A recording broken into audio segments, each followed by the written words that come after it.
को घोटाला, इसका नाम बदल दीजिए, झारखंड घोटाला मोर्चा कर लीजिए। सर खड़ा होके सर।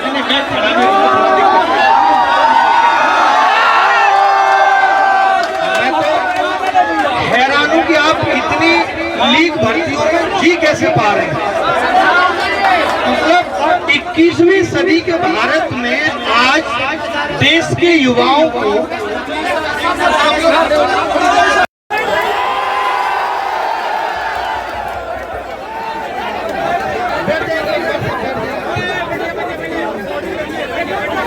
जब मैं आया तो मैंने भी रिसर्च किया कि क्या क्या समस्याएं हैं, लेकिन मेरी रिसर्च ऐसा लग रहा है 1% ही ऑनलाइन में देख पाया जो इन सबसे जान रहा हूँ कि 2015 की वैकेंसी 24 में पेपर होता है, 3-4 बार एग्जाम कैंसिल हो गया, 1000 रुपए फीस ले ली, फिर जरूरत लगी फिर 100 रुपए फीस ले ली, और उसके बाद भी आप यहाँ अनशन पे बैठ रहे हैं, आंदोलन करने के लिए बैठ रहे हैं।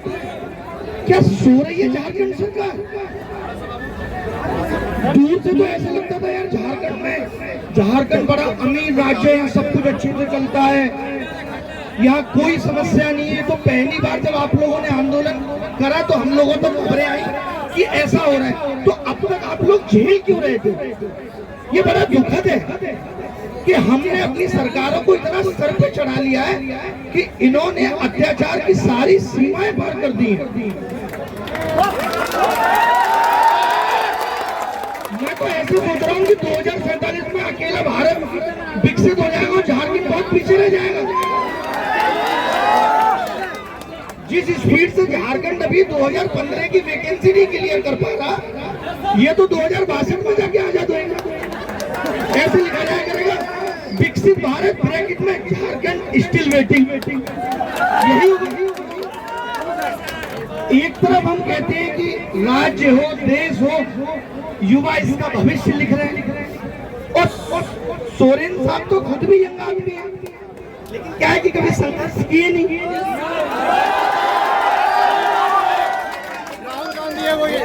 परिवारवाद के चलते सीएम बन गए। हर आदमी का तो उतना अच्छा कर्म है नहीं कि वो खुद से डिसाइड कर ले कि उसको पैदा कहाँ होना है।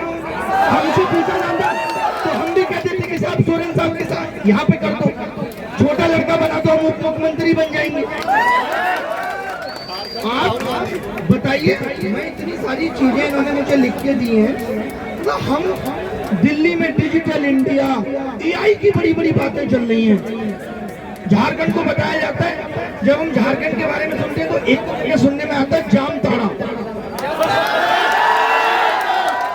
मैं ये सोच रहा हूँ अभी तो पेपर ऑफलाइन हो रहा है, तब ये हाल है, ऑनलाइन होगा तो जामताड़ा हाईजेक कर लेगा पूरे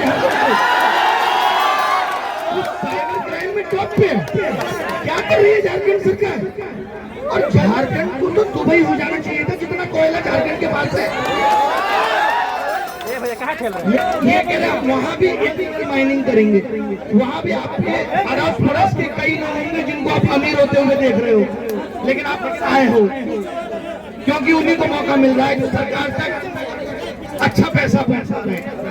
जैसा मुझे पता चला कि यहाँ सीआईडी ने जांच की है पेपर लीक की, मतलब दुनिया देश चांद पहुंचने की बातें कर रहे हैं, और ये एक कमरे में बैठ के लोगों की ओएमआर भरा रहे हैं। कितना हसीन काम है। और सीआईडी ने पकड़ लिया एक ऐसे आदमी को। हम लोग को एक बात शायद आप लोगों को पता ना हो, मैं आपको बता दूं, अगर ऑफलाइन एग्जाम में नकल होती है तो परीक्षा रद्द होती है, होगी। ऑफलाइन में आप पकड़ नहीं सकते किसी को। जहां हम कह रहे हैं कि पूरा देश डिजिटल हो गया, जगह जगह सीसीटीवी कैमरे लगे हैं, और पता नहीं कैमरों का हैंडल किधर घुमा दिया गया है कि वो ऐसी ओएमआर को नहीं पकड़ पा रहा। यहाँ पेपर लीक से भी ऊपर पेपर लीक उद्योग होता है, उस उद्योग से ऊपर एक और चीज होती है, सीधे सीट बेचते। क्यों जरूरी है? तभी तो ऐसे लोग सिस्टम में पहुंचेंगे, सरकार को और कमा के देंगे। सरकार का उद्देश्य एक ही है कि हमको कमाने वाले लोग चाहिए बस। अगर हमारा रेवेन्यू शराब से आएगा तो हम एक के साथ एक फ्री भी कर देंगे। हमें मतलब नहीं है कि इससे देश पीछे जा रहा है या आगे जा रहा है, हमको मतलब है पैसा आना चाहिए। शर्म आनी चाहिए सरकारों को, शर्म आनी चाहिए सोरेन साहब को। और आप देखेंगे, मैं तो इस आंदोलन को ट्विटर से देख रहा हूँ, मैं रोज देखता हूँ। पहले मुझे पार्टी का नाम की फुल फॉर्म नहीं पता थी, खाली जीएमएम पता था। फिर मुझे पता चला झारखंड मुक्ति मोर्चा। आदमी मुक्ति मोर्चा के नाम पे वोट दे देता है, कहता है कि यार पेपर लीक से मुक्ति मिलेगी। जिस हिसाब से युवाओं की हालत है, जिंदगी से मुक्ति न दे देंगे। इन्होंने तो घोटालों का मोर्चा खोला हुआ है।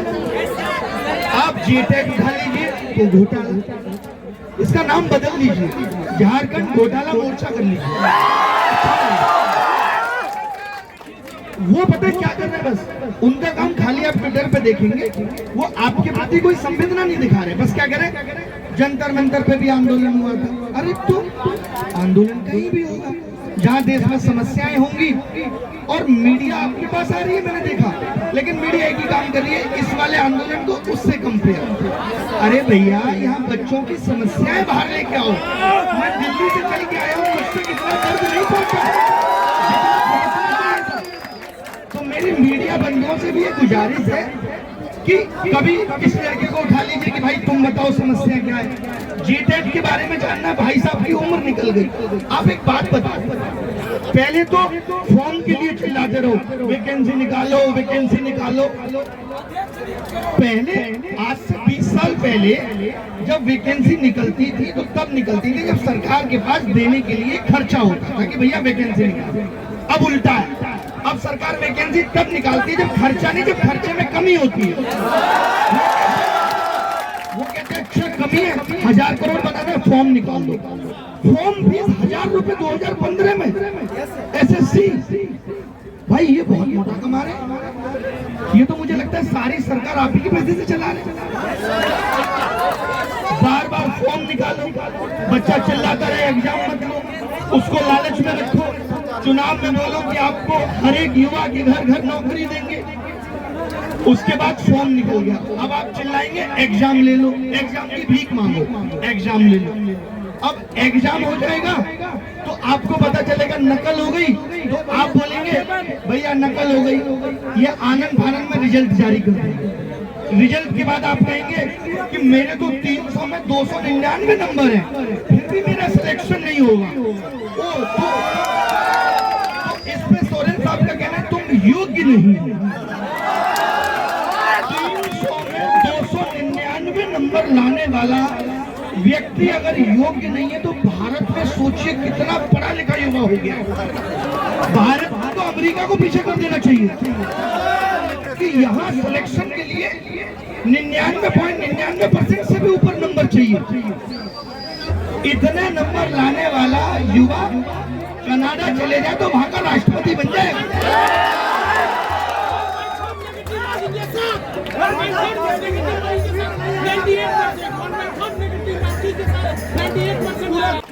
वो पता है क्या कर रहे हैं, बस उनका काम खाली आप ट्विटर पे देखेंगे, वो आपके प्रति कोई संवेदना नहीं दिखा रहे। बस क्या करें, जंतर मंतर पे भी आंदोलन हुआ था।